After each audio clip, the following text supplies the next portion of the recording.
Hello दोस्तों। तो चलिए आज का वीडियो स्टार्ट करते हैं।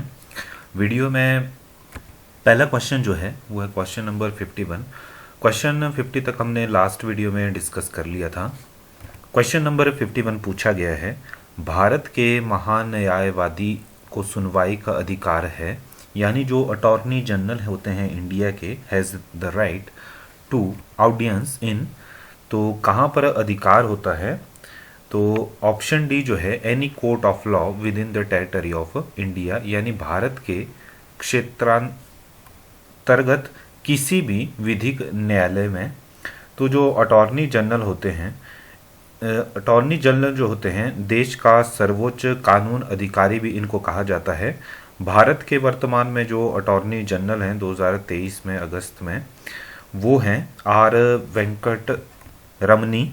तो आर वेंकट रमनी जो हैं वर्तमान में अटॉर्नी जनरल हैं और उन्हें ये पद जो है भारत की राष्ट्रपति जो हैं द्रौपदी मुर्मू, उनके द्वारा इनको नियुक्त किया गया है। और ये जो हैं 2 अक्टूबर 2022 से ये अटॉर्नी जनरल हैं भारत के। और ये 16th यानी 16वें अटॉर्नी जनरल हैं आर वेंकट रमनी। तो ये याद रखेंगे, 51 का डी राइट ऑप्शन था। चलिए नेक्स्ट क्वेश्चन देखते हैं। उससे पहले आपसे रिक्वेस्ट है, अगर आपने चैनल को सब्सक्राइब नहीं किया है तो प्लीज़ चैनल को सब्सक्राइब कर लीजिए और साथ ही वीडियोस को भी ज़्यादा से ज़्यादा लाइक और शेयर करिए।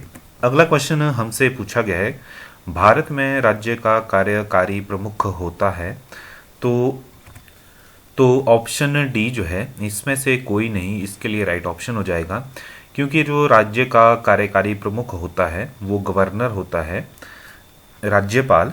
तो राज्यपाल जो है ऑप्शन में नहीं दिया गया है, तो इसलिए 52 का डी जो है राइट ऑप्शन हो जाएगा। चलिए नेक्स्ट क्वेश्चन देखते हैं। इसमें पूछा गया है 53 में, राज्यसभा विघटित करने में कौन सक्षम है? तो who is competent to dissolve the Rajya Sabha. आपको पता है भारत में संसद में 2 सदन हैं, लोकसभा व राज्यसभा।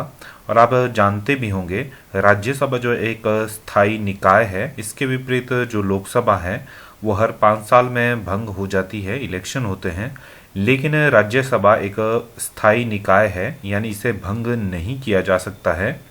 तो 53 के लिए ऑप्शन डी राइट आंसर हो जाएगा कि इनमें से कोई नहीं, ना राष्ट्रपति, ना उपराष्ट्रपति, ना प्रधानमंत्री, क्योंकि राज्यसभा जो है एक आपका स्थायी निकाय है। तो इसलिए इसको कभी भी जो है डिसॉल्व नहीं किया जा सकता, विघटित नहीं किया जा सकता। ये क्वेश्चन बहुत बार पहले भी पूछा जा चुका है। और एक और क्वेश्चन पूछा जाता है, एक तो आपने ये चीज़ देखी कि जो राज्यसभा ये स्थायी निकाय है, मतलब ये डिसॉल्व नहीं होता है। और एक और क्वेश्चन पूछा जाता है कि जिसमें जो सांसद होते हैं उसका कार्यकाल कितने वर्ष का होता है? तो 6 वर्षों के लिए जो है राज्यसभा के सांसद चुने जाते हैं। इसके विपरीत लोकसभा के सांसद जो है 5 वर्ष के लिए चुने जाते हैं और उसके बाद फिर से इलेक्शन होते हैं राज्यसभा सांसद के लिए। और राज्यसभा का पदेन सभापति जो होता है वो बाय डिफ़ॉल्ट ही उपराष्ट्रपति जो होते हैं वो सभापति होते हैं राज्यसभा के। चलिए नेक्स्ट देखते हैं। अगला क्वेश्चन पूछा गया है, निम्नलिखित में से कौन लोकसभा की प्रथम महिला अध्यक्ष रही हैं? तो ऑप्शन ए जो है मीरा कुमार, इसके लिए राइट आंसर हो जाएगा। श्रीमती मीरा कुमार जो है भारतीय राष्ट्रीय कांग्रेस यानी कांग्रेस की प्रमुख नेता रही हैं और ये 15वीं लोकसभा में जो है ये लोकसभा की सदस्य भी चुनी गई थी सासाराम लोकसभा क्षेत्र से। और इसके बाद जो है 3 जून 2009 को जो है ये निर्विरोध जो था महिला अध्यक्ष चुनी गई थी लोकसभा की, और ये पहली महिला अध्यक्ष बनी थी। जबकि इसके बाद जो दूसरी महिला अध्यक्ष रही हैं लोकसभा की, तो उनका नाम भी आपको पता होना चाहिए। ये 16वीं जो लोकसभा थी उसकी अध्यक्ष रही हैं, 15वीं की रही हैं आपकी मीरा कुमार, श्रीमती मीरा कुमार जी। और 16वीं जो अध्यक्षा रही हैं लोकसभा की वो भी महिला ही थी और वो दूसरी महिला अध्यक्ष हैं, तो उनका नाम था सुमित्रा महाजन। जबकि वर्तमान में जो 17वीं लोकसभा है उसके लिए ओम बिरला जो है वो करंट स्पीकर हैं, यानी प्रेजेंट में जो है अध्यक्ष हैं लोकसभा के। तो ये भी याद रखेंगे आप। चलिए नेक्स्ट क्वेश्चन देखते हैं। अगला क्वेश्चन पूछा गया है, भारतीय संसद में वित्त बजट सामान्यतः कौन प्रस्तुत करता है? तो ऑप्शन बी जो है फाइनेंस मिनिस्टर यानी वित्त मंत्री जो हैं वही वित्त बजट जो है वो प्रस्तुत करते हैं लोकसभा में। और भारत के जो केंद्रीय बजट है उसका उल्लेख जो है संविधान के अनुच्छेद 112 में वर्णित है। और 112 में जो अनुच्छेद में है इसको वार्षिक वित्तीय विवरण के नाम से इसको उल्लेख है। इसका जो बजट है उसको वार्षिक वित्तीय विवरण का नाम दिया गया है। अगले क्वेश्चन की तरफ पढ़ते हैं। इसमें पूछा है गोवा में लोकसभा सीटों की संख्या है। ऑप्शन बी जो है 56 के लिए राइट आंसर है। गोवा में कुल 2 लोकसभा सीटें हैं। इसमें उत्तर गोवा लोकसभा निर्वाचन क्षेत्र तथा दक्षिण गोवा लोकसभा निर्वाचन क्षेत्र, ये 2 ही क्षेत्र हैं, 2 ही सीटें हैं, तो याद रखेंगे आप। चलिए नेक्स्ट देख लेते हैं। अगला क्वेश्चन पूछा गया है किस राज्य में कभी महिला मुख्यमंत्री नहीं बनी है। तो पहला ऑप्शन है तमिलनाडु, यहाँ से आप जानते होंगे जो जयललिता जी थी वो तमिलनाडु की मुख्यमंत्री रही थी। और वर्तमान में तमिलनाडु में M.K. स्टालिन जो है मुख्यमंत्री हैं। इसके अलावा राजस्थान की बात करें, राजस्थान में भी वसुंधरा राजे सिंधिया जो हैं वो प्रदेश की मुख्यमंत्री रह चुकी हैं और राजस्थान की पहली महिला मुख्यमंत्री रही हैं।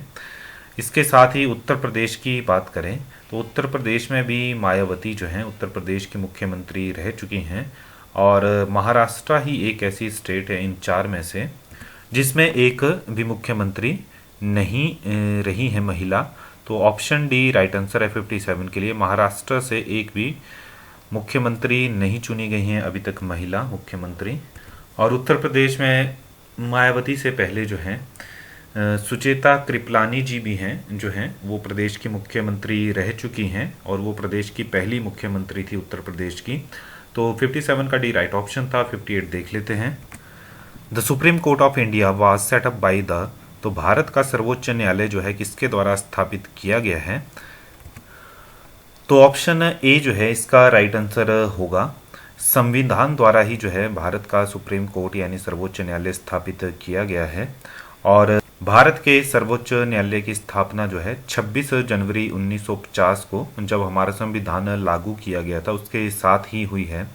लेकिन अगर हम बात करें तो सर्वोच्च न्यायालय जो है सुप्रीम कोर्ट इसकी स्थापना 1774 में पूर्व में कर दी गई थी। और ये 1774 में उस समय के 1773 के रेगुलेटिंग एक्ट के तहत हुई थी। तब इसे कलकत्ता सर्वोच्च न्यायालय कहा जाता था।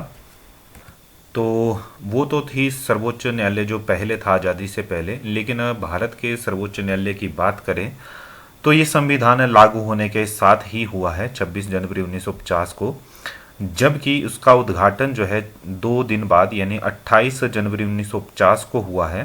तो आपका जो संविधान है उसमें सर्वोच्च न्यायालय की स्थापना का विवरण था और 2 दिन बाद इसको स्थापित भी कर लिया गया था।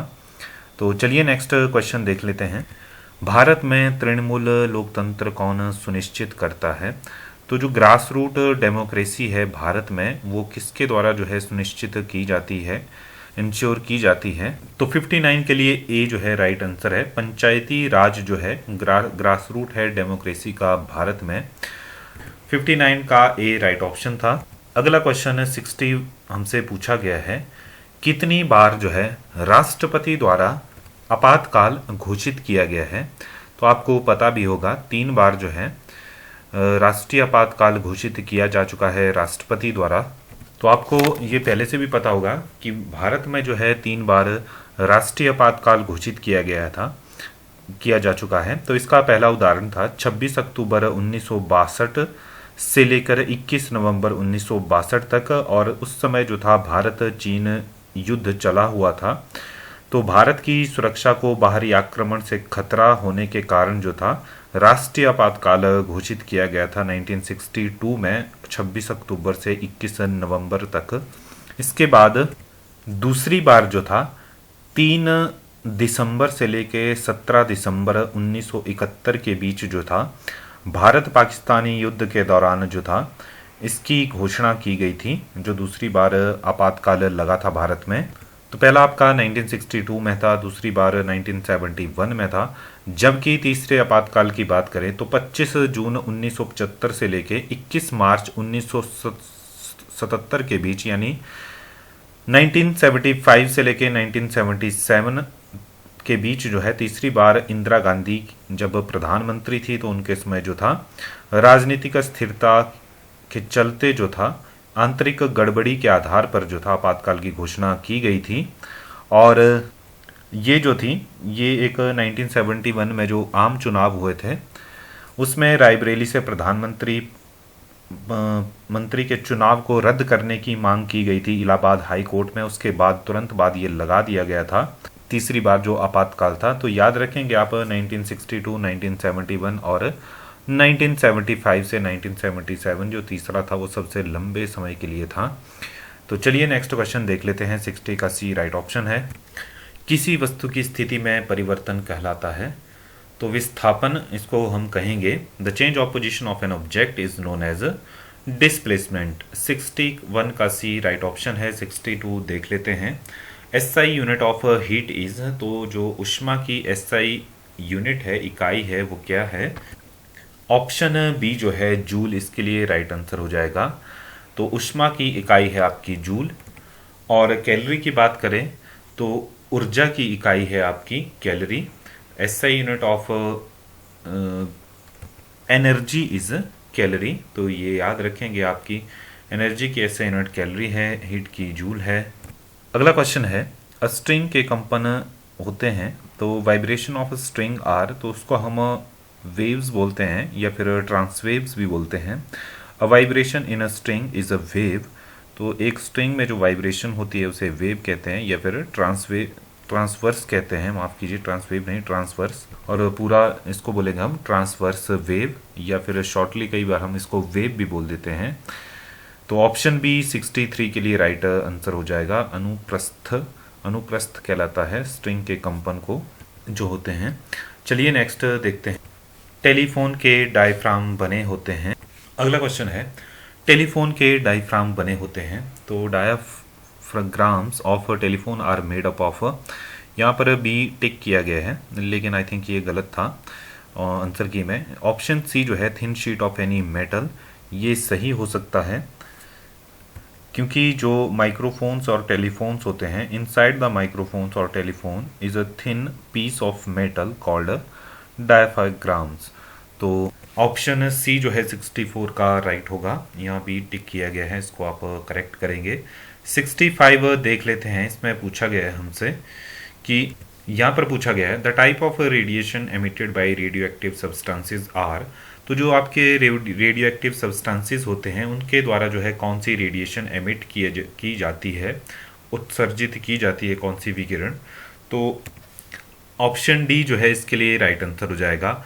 अल्फा बीटा गामा रेज, ये पार्टिकल्स या रेज जो हैं ये एमिट की जाती है किसी भी रेडियो एक्टिव सब्सटेंसेस के द्वारा। इसके साथ साथ ही न्यूट्रॉन्स भी जो हैं वो एमिट होते हैं। एक एटम में एक जो रेडियो एक्टिव एटम होता है उसमें ये सारी और एक न्यूट्रॉन्स, तो ये याद रखेंगे आप।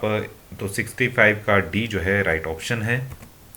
अगला क्वेश्चन है, the interstellar matter is mainly composed of which of the following, तो कौन सी चीज़ होती है इंस्टरटेलर मैटर में? तो ऑक्सीजन, वाटर, हीलियम, हाइड्रोजन। तो मेनली जो इसमें होती है प्राइमरीली वो हाइड्रोजन गैस होती है। तो जो आपका इंस्टरटेलर मीडियम होता है उसमें भरी हुई होती है मेनली प्राइमरीली हाइड्रोजन गैस। तो ऑप्शन डी जो है 66 के लिए राइट ऑप्शन है।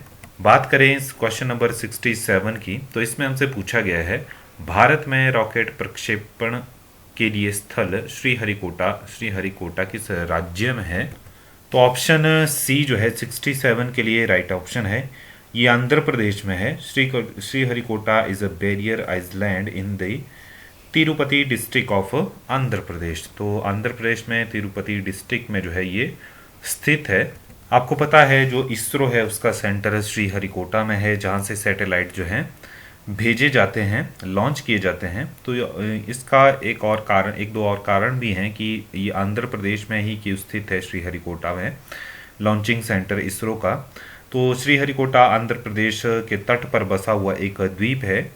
यहीं भारत का primary space port Satish Dhawan space centre ISRO आपका स्थापित है, और ये 1969 में जो था इसको स्थापित किया गया था। और इसकी वजह ये है क्योंकि ये जो जगह है श्रीहरिकोटा, ये इक्वेटर के ज़्यादा पास है, और दूसरा ये भी है कि जो ईस्टर्ली डायरेक्शन है वहाँ पर लॉन्च करने में आसानी होती है रॉकेट्स को। तो ये दो वजह भी हैं। तो ऑप्शन सी जो है 67 का राइट ऑप्शन था। 68 देख लेते हैं। इसमें पूछा गया है ऑयल और so film when seen in day light appears coloured because of. तो दिन के प्रकाश में तेल या साबुन की फिल्म रंगीन दिखती है, और इसका कारण क्या है? तो आपने भी देखा होगा तेल और साबुन के, तेल में भी आप देखेंगे तो दिन के टाइम में आपको कलर्स दिखेंगे अगर तेल कहीं पे गिरा हुआ होगा, सेम ही साबुन में है। तो ये किस वजह से होता है? तो आपका ऑप्शन डी जो है 68 के लिए राइट आंसर हो जाएगा। इंटरफिरेंस की वजह से ये चीज़ आपको देखने को मिलती है, व्यतिकरण या इंटरफिरेंस, याद रखेंगे आप। नेक्स्ट देख लेते हैं। वर्षा और कोहरे के दौरान सुरक्षित ड्राइविंग के लिए ड्राइवर को प्रयोग करना चाहिए अतिरिक्त। तो पीला प्रकाश यानी येलो लाइट आपको पता है, जब भी कोहरा और बारिश होती है तो फॉग लाइट जिसे हम कहते हैं पीला प्रकाश, वो यूज़ किया जाता है। तो यही क्वेश्चन में पूछा गया कि कौन सी लाइट यूज़ करनी चाहिए रेन में और फॉग में ड्राइवर को एडिशनली।